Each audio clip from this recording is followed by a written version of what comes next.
آج بھی پارٹ 7 کی سیریز نمبر 2 ہے۔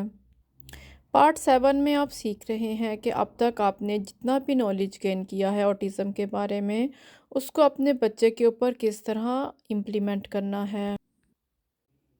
اب تک آپ کھیل کی روٹینز اور ڈیلی روٹینز کو بہت اچھے طریقے سے سمجھ چکے ہیں۔ بہت تفصیل سے ان سارے ٹاپکس کو آپ کو سمجھایا گیا ہے۔ اب آپ نے ان کو بچے کی زندگی میں اپلائی کرنا ہے۔ روزمرہ اور کھیل کی روٹینز اوٹیزم کے شکار بچوں کو ترتیب، بات چیت یعنی کمیونیکیشن اور ٹرن ٹیکنگ یعنی باری لینے کا شعور دیتی ہیں۔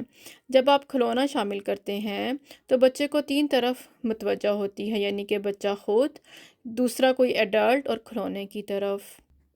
ڈیلی روٹین میں کیا کیا چیزیں شامل ہوں گی؟ اس میں جیسے صبح جاگنا، دانت صاف کرنا، کپڑے پہننا، ناشتہ کرنا، نہانا، اسکول جانا یا رات کو سونا شامل ہوگا۔ اس ڈیلی روٹین پر کیوں زور دیا جا رہا ہے؟ اوٹیزم والے بچے اکثر غیر متوقع تبدیلیوں سے پریشان ہو جاتے ہیں۔ روزمرہ معمولات انہیں پیشگی جاننے کا احساس دلاتے ہیں، انہیں اپنی حفاظت فیل ہوتی ہے اور وہ ذہنی سکون میں رہتے ہیں۔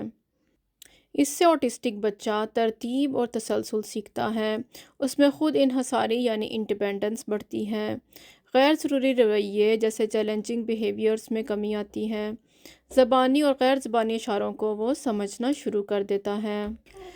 اس کو میں آپ کو ایک مثال سے سمجھاتی ہوں۔ جیسے اگر بچہ ہر روز ایک ہی طریقے سے نہانے جاتا ہے، مثلاً ٹب میں بیٹھو، صابن لگاؤ، پانی بہاؤ، تولیہ لو، تو وہ اس ترتیب سے مانوس ہو جاتا ہے۔ اگر آپ روز انہی الفاظ اور تصویری اشاروں سے یہ کام کرائیں گے تو بچہ سمجھنا شروع کر دے گا اور عمل کرنا شروع کر دے گا، یعنی کہ وہ خود سے بھی سیکھ لے گا۔ آپ کو ہر دفعہ بتانے کی ضرورت نہیں پڑے گی، وہ خود سے سیکھنا شروع ہو جائے گا۔ لیکن یہ میں پہلے بھی بتا چکی ہوں کہ کچھ بچوں کو مہینہ لگ سکتا ہے، 6 مہینے لگ سکتے ہیں اور سال بھی لگ سکتا ہے۔ پھر جب ایک دفعہ بچے نے جتنی بھی ڈیلی کی روٹینز ہیں وہ ساری سیکھ لیں، تو اب آپ ان میں آہستہ آہستہ چینجز لے کر آ سکتے ہیں۔ چینجز لانے کے لیے آپ کو سیم اسی طرح یا تو ویژولی دکھانا پڑے گا یا پہلے سے بچے کا مائنڈ بنانا پڑے گا، اور پھر آپ اس کے اندر تبدیلی لا سکتے ہیں۔ جیسے فار ایگزامپل اگر بچہ ٹوائلٹ میں نہاتا ہے، تو اب آپ اگر گرمی ہے تو اس کو باہر گارڈن میں بھی نہلا سکتے ہیں، لیکن یہ شروع میں نہیں ہوگا۔ جب آپ کو لگے گا کہ اب میرا بچہ اچھے طریقے سے سمجھ چکا ہے، تب آپ یہ تبدیلی اس کے اندر لے کر آئیں گے اور اس تبدیلی کے لیے اس کو پہلے سے پریپیئر کریں گے۔ پریپیئر کرنے کے لیے ابھی آپ کو بہت تفصیل سے سمجھا دیا ہے۔ اسی طرح اب ہم دیکھ لیتے ہیں پلے روٹین کیا ہے۔ پلے روٹین خاص کھیلیں یا سرگرمیاں ہیں جو آپ بچے کے ساتھ بار بار ایک ترتیب کے ساتھ کھیلیں گے تاکہ وہ توجہ لینا، باری لینا، کمیونیکیشن کرنا اور میل جول سیکھ سکتے ہیں، یعنی سوشل انٹریکشن۔ اس کی مثال میں آ جاتا ہے جیسے بلبلے پھلانا، گیند کو ایک دوسرے کی طرف رول کرنا، بلاکس کی مدد سے مینار بنانا اور پھر اس کو گرانا، اسی طرح پزلز کھیلنا، اسی طرح کلرنگ کرنا، کار کے ساتھ کھیلنا۔ اس پلے روٹین سے بچہ کیا سیکھے گا؟ بچہ سیکھے گا کہ ایک وقت میں ایک کام کیسے کرنا ہے، دوسرے شخص کی طرف توجہ کیسے دینی ہے، اپنی باری کا انتظار کیسے کرنا ہے، لفظ یا اشارہ استعمال کر کے بات کیسے کرنی ہے۔ اب آپ اسکرین میں ایک چارٹ کی مدد سے ڈیلی اور پلے روٹین کا ڈیفرنس یعنی کہ فرق دیکھ لیں۔ چارٹ میں آپ کو بہت واضح طور پر دکھایا ہوا ہے۔ پہلو میں آ جائے گا کب ہوتا ہے، اب کب ہوتا ہے ڈیلی روٹین، کب ہوتی ہے روزمرہ کے وقت یعنی کہ صبح کے وقت، دوپہر کے وقت اور رات کے وقت۔ پلے روٹین کب ہوتی ہے کھیل کے وقت یعنی کہ فارغ وقت میں، جب آپ بھی فارغ ہوں گے اور آپ کا بچہ بھی فارغ ہوگا۔ پھر پہلو میں آ جاتا ہے سرگرمی کی نوعیت، ڈیلی روٹین میں آ جائیں گے ضروری اور زندگی کے کام، اور پلے روٹین میں آ جائیں گے تفریحی، دلچسپ اور سیکھنے والے کھیل۔ تیسرے نمبر پر آ جائے گا مقصد۔ ڈیلی روٹین کا مقصد ہے بچے کو ترتیب سکھانا، انڈیپینڈنٹ کرنا یعنی کہ خود انحصاری سکھانا، اور اس کو کام ڈاؤن رکھنا، سکون دینا۔ پلے روٹین میں آ جاتا ہے سوشل انٹریکشن یعنی کہ میل جول، کمیونیکیشن، زبان اور باری لینا یعنی ٹرن ٹیکنگ۔ اب ان دونوں روٹینز کے کچھ امپورٹنٹ پوائنٹس ہیں جن کو آپ نوٹ کر لیں۔ نمبر 1، ترتیب کو ہمیشہ ایک جیسا رکھنا ہے۔ جیسے اگر بچہ سونے سے پہلے کہانی سنتا ہے تو آپ ہمیشہ کہانی کے بعد ہی لائٹ آف کریں گے۔ نمبر 2، تصویری اشارے یا اسکیجول استعمال کریں گے۔ روزمرہ کاموں کو تصویری کارڈ سے دکھائیں گے تاکہ بچہ دیکھ کر سمجھ سکے، جسے ہم ویژول سپورٹ بھی کہتے ہیں۔ نمبر 3، بچے کو باری لینے میں مدد دیں گے۔ اب میری باری، اب تمہاری باری کہہ کر باری لینا سکھائیں گے۔ بچے کے ساتھ کبھی بھی آپ 10، 15، 20 منٹ کے لیے بیٹھ کر نہ کھیلیں، بلکہ 5 منٹ کے 3 سیشن پورے دن میں رکھ لیں۔ نمبر 5، دھیان دلانے کے لیے عمل کو دہراتے رہیں۔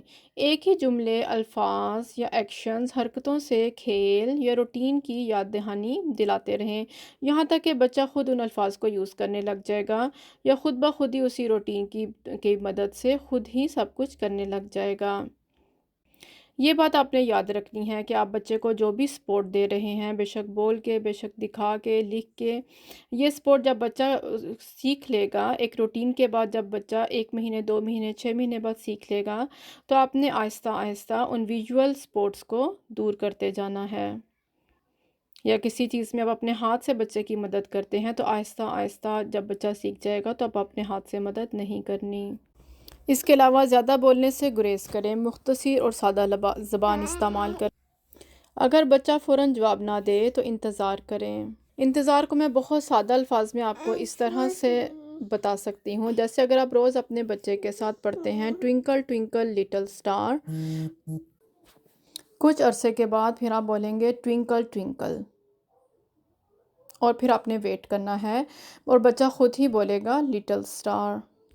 اگر بچہ نہیں بول رہا آپ کے انتظار کے بعد تو پھر آپ خود ہی اس لفظ کو بولیں گے، اور اس طرح یہ ایکٹیویٹی آپ روز کرتے رہیں گے یہاں تک کہ ایک دن آپ کو بچہ ضرور رسپونڈ دے گا انشاءاللہ۔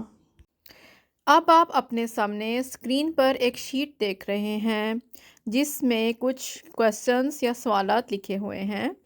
آپ نے کس طرح سے اس شیٹ کو فل کرنا ہے بچے کے ساتھ ایکٹیویٹی کرنے کے بعد، وہ میں آپ کو ابھی سمجھاتی ہوں۔ ایک تو اس سے بچے کی ضروریات کو سمجھا جا سکتا ہے۔ ہر بچہ مختلف ہوتا ہے، خاص طور پر اوٹیزم کے بچے۔ یہ شیٹ والدین کو یہ سوچنے میں مدد دیتی ہے کہ بچہ کیسے رد عمل دے سکتا ہے، کیا کرے گا یا کیا کہے گا۔ اس سے والدین بہتر انداز میں بچے کی ضروریات کے مطابق کھیل کو ڈھال سکتے ہیں۔ مثلاً اگر بچہ الفاظ کا استعمال کم کر رہا ہے تو والدین ہاتھ کے اشاروں یا تصویری کارڈز کو اپنے پلان میں شامل کر سکتے ہیں۔ دوسرے نمبر پر آ جاتا ہے کہ آپ اس شیٹ سے بچے کی سوشل مہارتوں کو بھی بڑھا سکتے ہیں۔ جیسے آپ بچے کو ٹرن ٹیکنگ سکھائیں گے، جیسے کویسچن ہے کیا میں باری لینے کی حوصلہ افزائی کر سکتی ہوں؟ اس کا مطلب یہ ہے کہ والدین سوچیں کہ کھیل میں باری کو کیسے شامل کیا جائے، ٹرن ٹیکنگ کو کیسے شامل کیا جائے۔ اس کے علاوہ آپ اس شیٹ کی مدد سے بچے کی کسی بھی ایکٹیویٹی کی منصوبہ بندی بہتر طریقے سے کر سکتے ہیں، جیسے پہلے کھلونا دکھانا، پھر اس کے بارے میں بات کرنا، پھر بچہ اسے چھوئے اور آخر میں اسے ترتیب سے رکھے۔ اس کے علاوہ آپ یہ بھی سیکھیں گے کہ اگر بچہ کسی مرحلے پر دلچسپی نہیں لے رہا یا کوئی رد عمل نہیں دے رہا تو آپ نے کیا کرنا ہے۔ اب آپ یا تو اس شیٹ کا پرنٹ آؤٹ نکال لیں، نہیں تو کسی بھی خالی پیپر پر بالکل اسی طرح سے یہ شیٹ بنا لیں۔ میں آپ کو ایک ایگزامپل کے طور پر ایک ایکٹیویٹی بتاؤں گی اور سارے کویسچنز کے آنسر بتاؤں گی، تو آپ کے لیے آسانی ہو جائے گی کہ اپنے گھر میں اس شیٹ کو مختلف گیمز کھیلتے ہوئے کس طرح سے فل کرنا ہے۔ یاد رہے یہ بچے کی پلے روٹین کی پلاننگ شیٹ ہے۔ مثال کے طور پر منتخب کردہ سرگرمی ایکٹیویٹی چوزن میں آپ بلوئنگ ببلز یا بلبلے بنانا لکھیں گے۔ اب پہلا کویسچن ہے کہ کوئی بھی ایڈلٹ یا بڑا کیا کہے گا، کیا کرے گا اور کیا کہے گا۔ زیادہ تر لوگ یہی کہیں گے بچے کو، دیکھو بلبلے، تو آپ لکھیں گے دیکھو بلبلے۔ اب آپ بلبلے پھونکیں گے اور بچے کے رد عمل کا انتظار کریں گے۔ دوسرا کویسچن ہے بچہ کیا کر سکتا ہے یا کیا کہے گا۔ مثال کے طور پر بچہ بلبلے پھوڑنے کی کوشش کرے گا، آپ سیم اسی طرح لکھیں گے کہ بچہ بلبلے پھوڑنے کی کوشش کر رہا ہے، اور میں بھی بچہ کچھ کہہ بھی سکتا ہے یا صرف وہ ہنسے گا، یا میں بھی وہ بلبلے کا لفظ بھی یوں استعمال کر رہا، تو آپ یہ لکھیں گے۔ اب تیسرا کویسچن ہے کیا میں کوئی لفظ یا عمل واضح کر سکتا ہوں؟ تو بلبلے کی گیم میں آپ بچے کے لیے زور سے بولیں گے پوپ یا پھوڑو،